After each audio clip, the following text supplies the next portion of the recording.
Mucho gusto saludarte, querido Gerardo Esquivel. ¿Cómo estás? Buenas noches. ¿Qué tal, David? ¿Cómo estás? Buenas noches. Un saludo a ti y a todo el auditorio. Oye, publicas un artículo que dices que ya la voz de Trump es cada vez menos fuerte.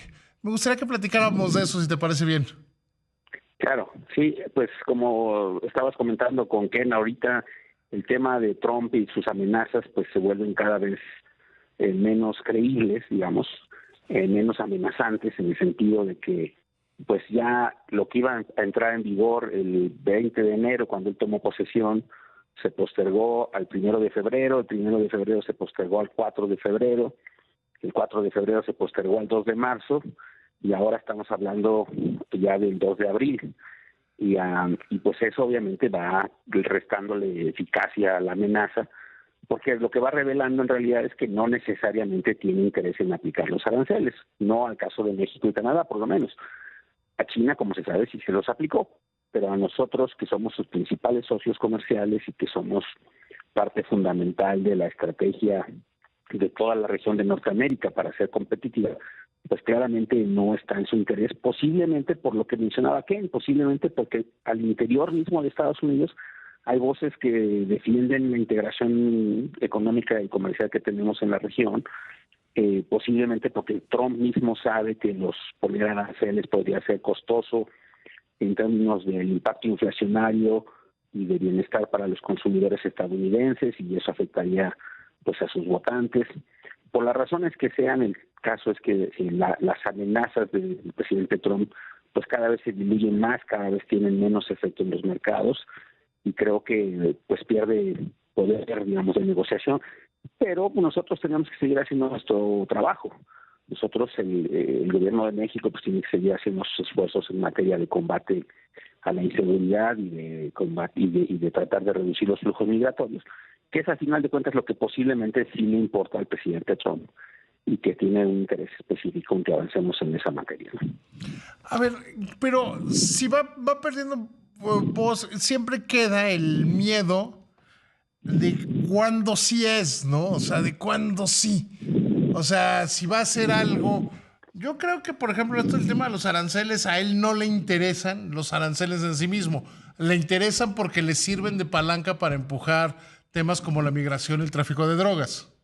Claro, claro, en ese sentido le interesan, y en ese sentido pues, uno pudiera concluir que está logrando su propósito, porque pues claramente, por ejemplo, la administración de la presidenta Sheinbaum ha tomado un enfoque distinto, muy distinto, mucho más agresivo, yo diría, que la que tuvo el presidente López Obrador en materia de detención de personas involucradas en el crimen organizado, por ejemplo.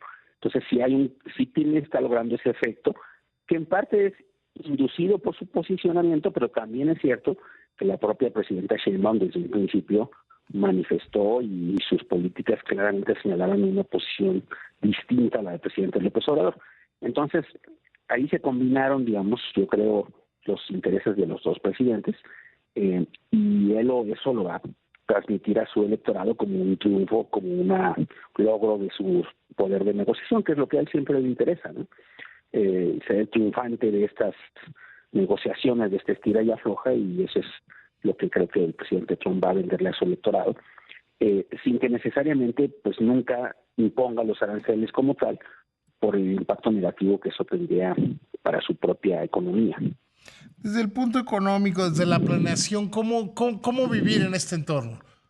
Pues mira, hay una cosa que sí tiene efectos negativos para México, aun si no se imponen los aranceles, que es la pura incertidumbre, ¿no? La incertidumbre como tal, pues afecta la toma de decisiones de inversión, y hay muchos agentes económicos que están pendientes de las decisiones y que están esperando tener mayor certidumbre para tomar decisiones importantes en ese sentido. Y entonces eso sí lo afecta el hecho de que el presidente Trump esté con sus amenazas constantes y postergando y no definiendo una situación mucho más estable, digamos. Pero sí tiene sus efectos, y lo que nosotros tenemos que aprender, me parece, el gobierno de México, entender un poco esta posición negociadora del presidente Trump, ir colaborando conjuntamente, no cediendo, porque no implica ceder, sino colaborar pues en estos temas que a los tres países nos interesan, todo el tema de la seguridad, el tema migratorio, todo eso nos conviene a toda la región, ¿no? Disminuir el poder de los narcotraficantes, ya sea como vendedores, ya sea como violentos, en lo que estén, nos conviene a todos, ¿no?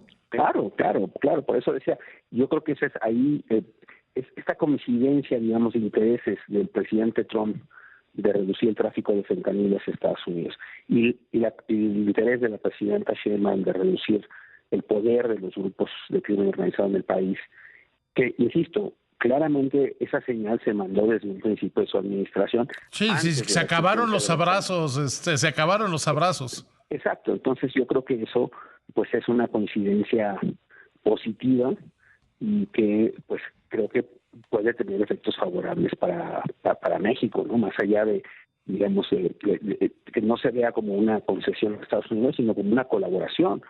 Me parece que este tema, estas detenciones recientes en Sinaloa, por ejemplo, en donde se habla del rol que pudo haber tenido la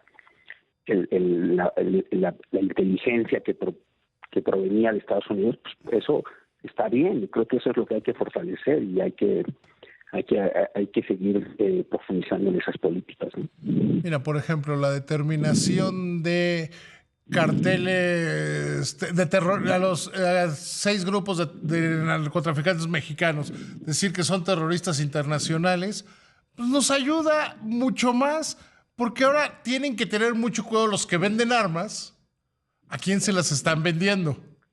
Claro. No, muchas empresas que tienen vínculos con este tipo de organizaciones, pues hoy en día saben que pueden ser sujetas de sanciones en términos de congelamiento de cuentas y de flujos, etcétera, como resultado de esto. Entonces, yo eso más que algo negativo lo veo como una posibilidad de sacarle una parte positiva, todo claro en un contexto de respeto a la soberanía del país y de que no haya pactos, digamos, que sean de intromisión y que violenten pues, la estabilidad propiamente dicha del país.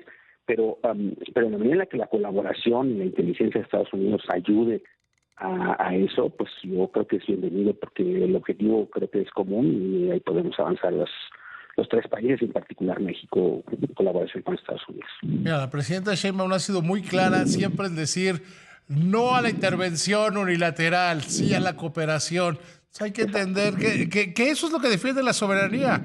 No de esa idea simplona de déjenlos, son nuestros narcos, ¿no?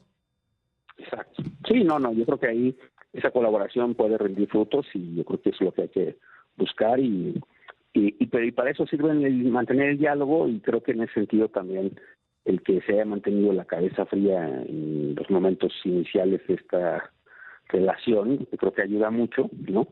El que ahora estén los equipos del gobierno de México visitando al secretario Rubio y quizá estableciendo acuerdos de colaboración, todo eso creo que es positivo y así lo deberíamos ver y esperamos que esto contribuya a que más temprano que tarde se resuelva la incertidumbre hacia adelante del estatus de la relación económica también en toda Norteamérica. Te mando un abrazo, admirado Gerardo, que te vaya muy bien. Igualmente, David, que estés muy bien, un saludo nuevamente a ti y a toda la audiencia. Hasta luego, buenas noches.